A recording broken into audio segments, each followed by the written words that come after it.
मेरा नाम विक्टर कुमार माल्टो है। मैं आदिवासी बुद्धिजीवी मंच का राष्ट्रीय संयोजक हूँ और आज हमारे आदिवासी बुद्धिजीवी मंच के सभी पदाधिकारी लोग हैं, हमारे आदिवासी ग्राम प्रधान लोग हैं, हमारे आदिवासी एक्टिविस्ट लोग हैं और आज इस प्रेस वार्ता के माध्यम से हम पूरे झारखंड सहित सभी शेड्यूल एरियाज़ के लोगों को ये जताना चाहते हैं कि आदिवासी बुद्धिजीवी मंच रांची के द्वारा झारखंड उच्च न्यायालय रांची में झारखंड सरकार के खिलाफ कल दिनांक 9 दिसंबर 2024 को एक अवमानना याचिका सरकार के खिलाफ दाखिल की गई। उसका वजह यह है कि माननीय न्यायालय ने एक परम आदेश पारित किया था, जिसमें झारखंड सरकार को यह आदेश था कि वे 2 महीने के अंदर संसदीय अधिनियम, पंचायतों के उपबंध, अनुसूचित क्षेत्रों पर विस्तार अधिनियम 1996 के सभी प्रावधानों को अनुसूचित क्षेत्रों पर लागू करें। 2 महीने बीत जाने के बाद भी राज्य सरकार की ओर से ना ही कोई बयान आया इस संबंध में, ना ही राज्य सरकार ने याचिकाकर्ताओं से किसी भी तरह की वार्ता की। हम लोगों ने माननीय न्यायालय के आदेश को स्पीड पोस्ट के माध्यम से भी कुल 24 रिस्पोंडेंट्स को बता करके ये आग्रह किया था कि यह संसदीय अधिनियम की बात है, हम अनुसूचित जनजातियों, हम अनुसूचित क्षेत्र के निवासियों के सामाजिक आर्थिक सशक्तिकरण की बात है, इसे लागू की जाए।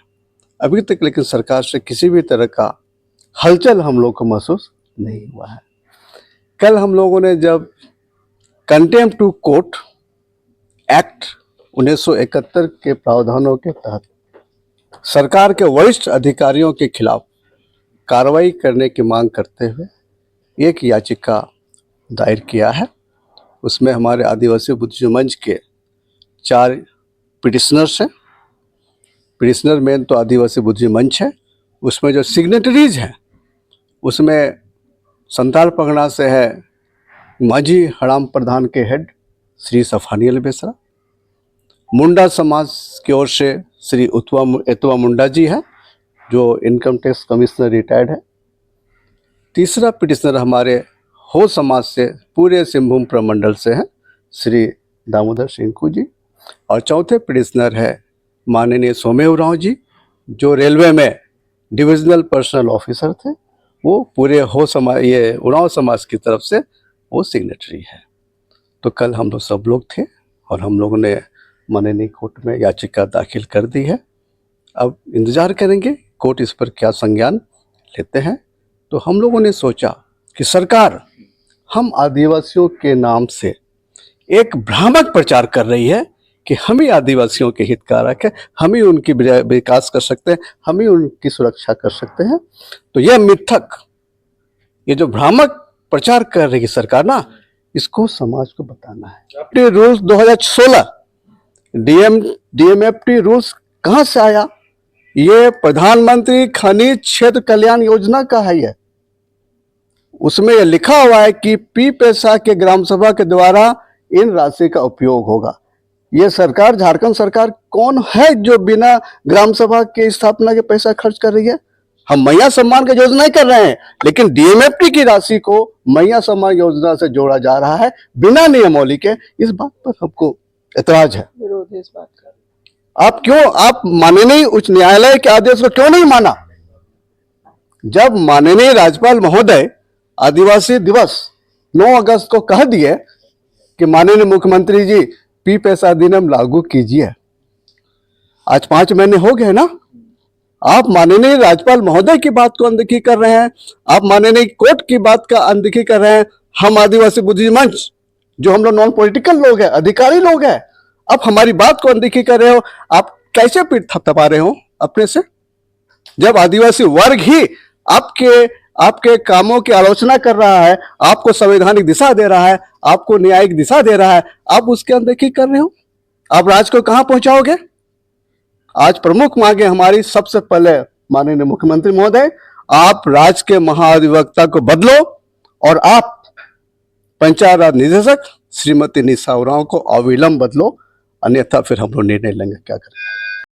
डीएमएफटी की राशि है, ट्राइबल सप्लान की राशि है, बालूघाट का ऑक्शन हो रहा है, कोयला खदानों का ऑक्शन हो, नीलामी हो रहा है, हमारा सोने का खान, लोहा, अब्रक, डोलोमाइट सब तो हमारा जो है कि छीना जा रहा है ना।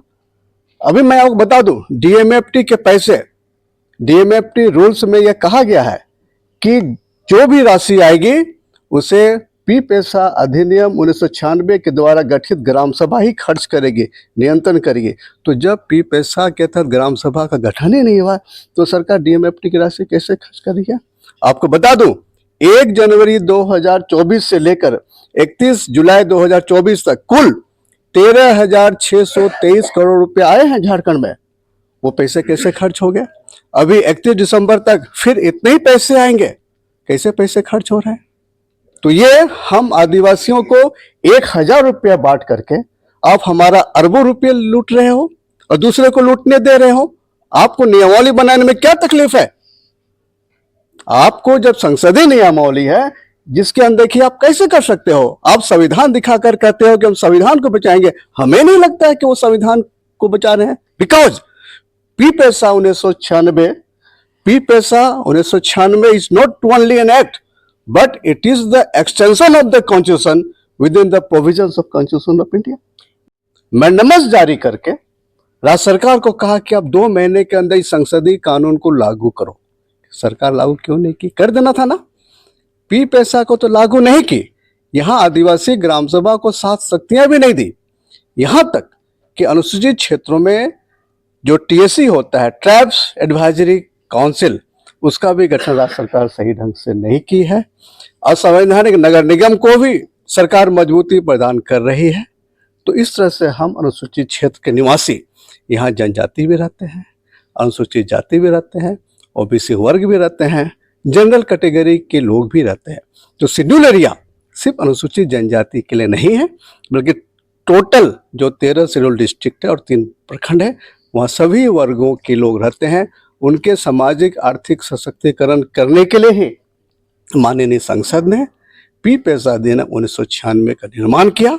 1996 में 24 दिसंबर 1996 में दुख की बात है कि झारखंड गठन होने के बाद भी राज्य सरकार ने पी पैसा अधिनियम को लागू करने में बिल्कुल ही अनदेखी कर रही है। हम स्पष्ट करना चाहेंगे कि राज्य सरकार अविलंब पी पैसा 1996 के सभी प्रावधानों को लागू करते हुए अनुसूचित क्षेत्र के जिले पे क्रमशः स्वशासी जिला परिषद और निचले स्तर पर आदिवासी ग्राम सभा की स्थापना कुल 7 शक्तियों के साथ देते हुए स्थापित करने की कार्रवाई अविलंब सुनिश्चित करें, जैसा कि पी